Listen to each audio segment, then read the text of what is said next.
예, 동아시아입니다.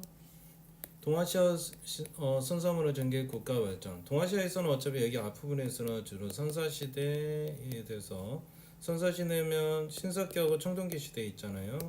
여기서 한 문제가 나올 거고 두 번째 유물이 많이 나와요. 유물이. 그래서 진나라 어차피 한나라 흉노조 이쪽 있는데 여기에 관련된 유물들이 있어요. 그래서 두 문제 정도가 수능에 나오는데 아무튼 선사시 진나라청 유물들 진나라 한나라 흉노 이걸 여러분들 중점적으로 보도록 하겠습니다. 동아시아는 과거와 현재는 동아시아 범위는 일본 넓대 티베트군 남북으로는 베트남까지 이루는 거죠. 그래서 국가는 한국, 중국, 일본, 몽골, 베트남입니다.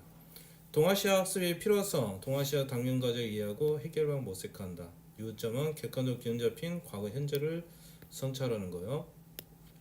지형과 기온은 서쪽 평균 해발보다 4,500m, 그죠? 티베트 고원이 있다 보니까 동쪽에는 평균 해발 고도가 1000m 이하. 동쪽은 뭐예요? 바다잖아요, 바다.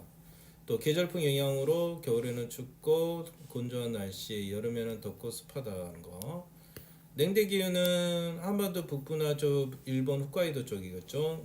건조 기후는 중국 화북이나 일부 몽골 고원이 될 거고, 온대 기후는 베트남 북부나 중국 황하, 하남, 한반도, 일본 혼슈가 되겠죠. 열대 기후는 중국 하나인 섬이나 베트남 남부 쪽이 열대 기후에 들어가겠습니다.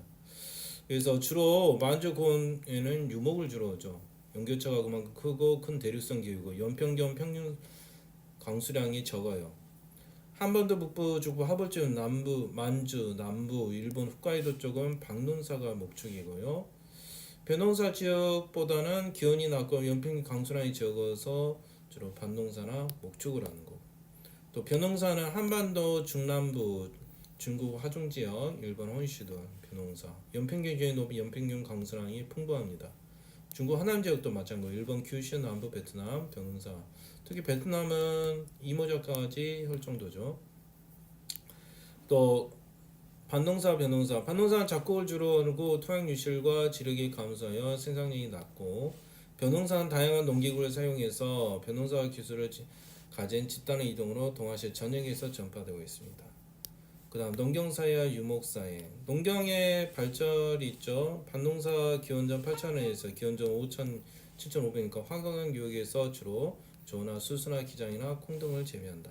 벼농사는 7,000년 전부터 해서 기원전 농경민의 생활 정착 수리를 하고 있는 거죠. 그죠? 그래서 평균보다 가장 높은 게 누구라고요? 티베트 고원이라고 하는가요? 티베트 고원이고요. 그 다음 벼농사보다 연평균 경상이 적은 데에서도 가는 게 밭농사잖아요. 밭농사. 그 다음에 기원전 7천에서 6천년경에 주로 했던 창창강 유역에서 했던 게 벼농사입니다.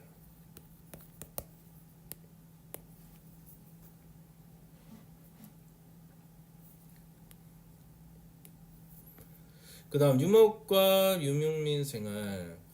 유목의 발전, 몽골 고원의 차원에서 발전하고 유목민의 생활은 계절의 이동 생활하고 주로 이동식 가옥, 대부분 생필품 가축에 의존하고 부족 단위 사회 구조에 있어요. 선사문에 보면 인류 등장 구석시대 주로 베이징 산딩된 덕전인 주로 채집과 오롯생활 땡석기 구석기예요. 지금 구석기 동물 막집에 주로 하고 불러는 사용됐다. 신석기 시대의 신석기 문화 조경 농경과 이제 목축을 시작하죠. 움집을 거주하고요. 간석기, 토기, 뼈바늘이 있고 그래서 여기 부분 아래 유물들이 쭉 나와 있죠. 이거는 반드시 외워야 되는 부분이에요. 황허강 우리가 아래 사진을 그림을 보면요. 그림을 보면 황허강이 보이는가요? 이게 황허강이에요. 이게 황허강. 이쪽이 중류 정도 되고 얘가 하류예요. 그다음 그 밑에가 창창강이죠. 여기도 하류가 되겠죠. 그 다음에 저 위쪽에 라오령강이 있어요. 라오령강. 그래서 강이 라오령강, 황허강, 창창강 이렇게 세 개로 보여집니다. 그래서 주로 이제 이 유역을 중심으로 유물이 발견된 거죠. 그래서 황해강 중류 쪽은 여기잖아요. 양사원 문화가 발달했다. 그렇죠. 양사원 문화의 양사 토기 있죠. 동그란 거. 화강 중류 중에서 발달한 양사원 문화를 대표하는 토기로 물고기 무늬가 있다는 거예요. 이게 물고기 무늬 등이 그려져 있다는 겁니다. 이게 양사호 문화. 그 다음에 하루 쪽에서는 다원커 문화, 홍도, 회도, 흑도, 백도들이 있는 거. 그래서 하루 쪽에는 뭐라고 있다고요? 다운커우 문화가 있다는 거. 그래서 다운커우 토기가 그 밑에 있죠. 하루 쪽에 다운커우 여기 보여요? 화강 하루 지역에서 발달한 다운커우 문화를 대표하는 토기로 다운커우 문화에서는 토기의 홍도가 만들어졌으나 중기의 이유는 회도나 흑도가 늘어났다는 거. 중기에는 회도와 흑도가 늘어났다는 거. 그지? 다운커우 토기. 이게 이제 하루 쪽에 해당하겠습니다. 그 다음 창창강이 이 밑에죠. 창창강 하루 쪽에는 허무드 문화. 하루 쪽에 허무드 문화 보인가요? 그래서 주로 랑주 그 돼지 그림 토기 보이죠? 돼지 그림 토기가 보이죠? 돼지 그림 토기. 창창강 하루 쪽에 허무드 문화를 대표하는 토기로 당시 사람들의 돼지 등을 가축으로 길렀음을 알 수 있는 거죠. 주로 랑주 문화로 발전했다. 그래서 돼지 그림 톡이 있다는 거. 그래서 여가 창창강 하루죠. 그래서 여러분들이 이걸 외워야 돼. 무조건. 그래서 여러분들 이걸 무조건 외워야 돼. 무조건 암기. 오늘 가장 중요한 것은 여기야. 그지? 이것만 외우면 오늘은 성공한 거야. 그 다음에 라오강 밑으로 쭉 기니까 라오강으로 홍산 문화가 발전했다. 이게 채도, 그 다음 여신의 얼굴상, 영 모양의 옥기 있죠. 홍산 문화. 그래서 이게 주로 라오강 유역으로 발전했던 거. 그래서 홍산 토기가 보이죠. 라오강 유역에 발달한 홍산 문화를 대표하는 토기로 기하학적 무늬가 있는 것이 특징이고, 그 다음에 이게 여신의 얼굴상을 만들었다고 해서 눈을 청옥으로 만들었대요. 눈을 뭘로 만들었어? 청옥으로 만들었다는 거. 그게 특징이고 여신의 얼굴상. 그 다음에 용모양 토기입니다. 그 다음에 용모양 토기.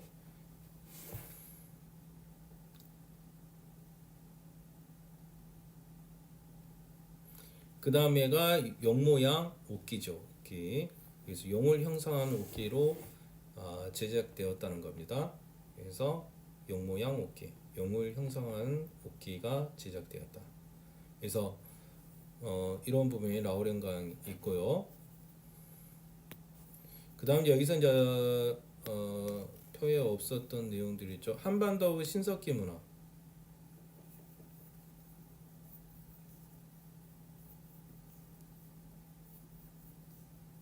한반도의 문화 신석기. 그래서 빗살무늬 토기가 대표적인 토기가 되죠. 빗살무늬 대표적인 신석기문 대표적인 거고요. 그 다음에 일본의 조문 토기. 일본의 조문 문화. 그래서 조문 토기. 조문 문화를 대표하는 토기로 대표적인 새끼줄 무늬가 있는 경우가 많다. 오늘 가장 중요한 게 지금 다 나왔죠. 그죠? 그래서 여러분들이 이 부분들을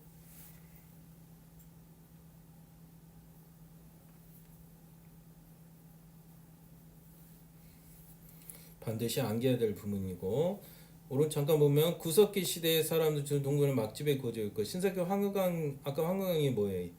황허강이 어디라고요? 여기 여가 황허강, 얘가 중류고 얘가 하루락 있어요. 그래서 양사호 문화가 되고, 일본 열대에서는 주로 조몬 문화죠. 조몬 문화. 그래서 조몬 토기가 주로 있는 거죠. 조몬 문화. 그 다음은 청동기 문화죠. 청동기 문화. 사회변화, 신석기대 농경기술 발달, 농업생산 인구 증가로 잉여생을 추적 사회재산이 줄었다. 계급 문화죠. 주로 지배층이 무기와 재사용 활용하였고, 그래서 청동기를 사용한 집단이 전쟁을 통해 이웃 부족을 통합하죠. 얼리토 문화가 있는데 황해안 중류역에서 발전한 청동기 문화.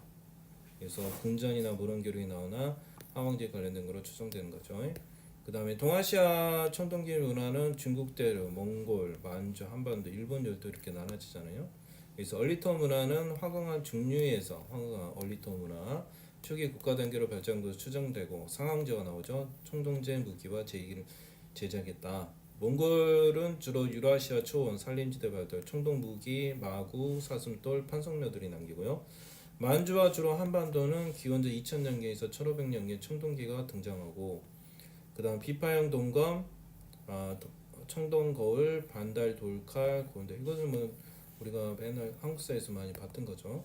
그다음 일본 널도에서는 야오이 문화가 시작됐다는 거. 기원전 3세기 한반도부터 벼농사 기존 청동기의 철기를 수용해서 종 모양의 청동기 동탁이 나와요. 청동기 장신구 철제 동기들이 무기 제작에 사용됐다는 거. 여기 보면 여기도 아까 신석기처럼 중요한 게 나오죠. 주로 사슴돌이나 판석묘 같은 경우 몽골전에서 산돌 판석묘가 나온다 그랬죠. 주로 사슴돌은 초원지대에 세워진 거서 또 거서 기념물로 표면에 사슴이 새겨져 있어 판석묘는 시신을 안치하고 주변에 여러 장의 판석을 세운 것이다 그랬죠. 그래서 이건 몽골 초원 쪽에 있었던 거 이쪽 지역잖아요. 몽골 초원이. 그 다음에 중국 대륙의 황허강 중류 쪽이에요. 중류잖아요. 얘가 하류고 얘가 중류 쪽에 해당합니다.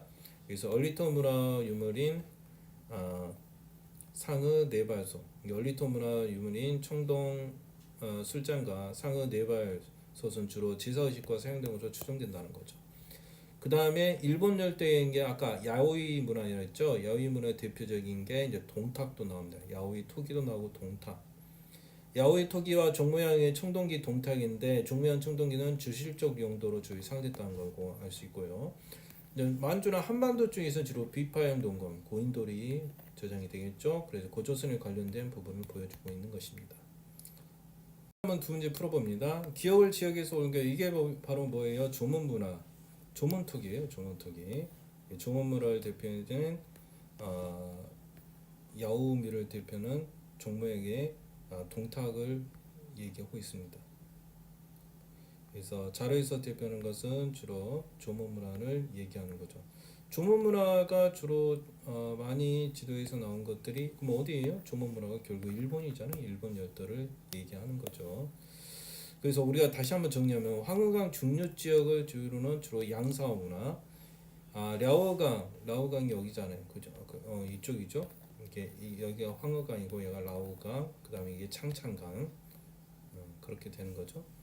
그래서 주로 황허강 중류 쪽에는 양사화 문화, 야오강 유역에서는 주로 신석기 홍산 문화, 한반도는 신석기 빗살무늬 토기잖아요. 창창강 유역에서는 주로 허무두 문화, 창창강 지역에서는 허무두 문화, 그죠? 황허강 중류에서는 뭐라고? 양사오 한 번 다시 씁니다. 양사오. 그 다음에 이쪽은 라오강은 홍산 문화, 그 다음에 밑에 쪽은 창창강 유역으로는 허무두 문화, 허무두 문화라는 거, 허무두 문화라는 것을 기억해 줍니다. 반드시 이 문제에서 나온다고 그랬잖아요. 그래서 이 지역에 출시된 문화. 그래서 이것은 이게 라오강, 아까 라오강 주로 무슨 문화? 홍산 문화라고 그랬죠. 그죠? 그래서 눈이 뭐야? 옥으로 만들었다고 그랬잖아요. 라오강. 그래서 이런 라오강 홍산 문화 가는 게 1번이죠. 이게 홍산 토기라고 그랬잖아요. 홍산 문화 토기. 그 다음에 2번은 황허강. 2번의 토기는 황허강 문화의 토기라고 그랬죠. 황허강이 무슨 문화예요? 양사오 문화죠. 양사오 문화 토기. 그 다음 세 번째는 얘도 한허강 주로 하류 쪽. 이게 중류 쪽이라면 얘는 하류 쪽이잖아요. 황허강 하류에 들어가는 건 다원커우 문화라고 그랬죠. 다원커우 토기입니다. 그 다음에 4번이 아까 조문토기였죠. 조문토기, 일본 열도의 조문토기. 그 다음에 5번이 창창강 하류에 있는 주로 창창강 하류에 있는 허무두 문화라고 있습니다. 돼지 그림이 있다고 그랬죠. 여기 돼지 그림이. 답은 1번 홍산 문화입니다.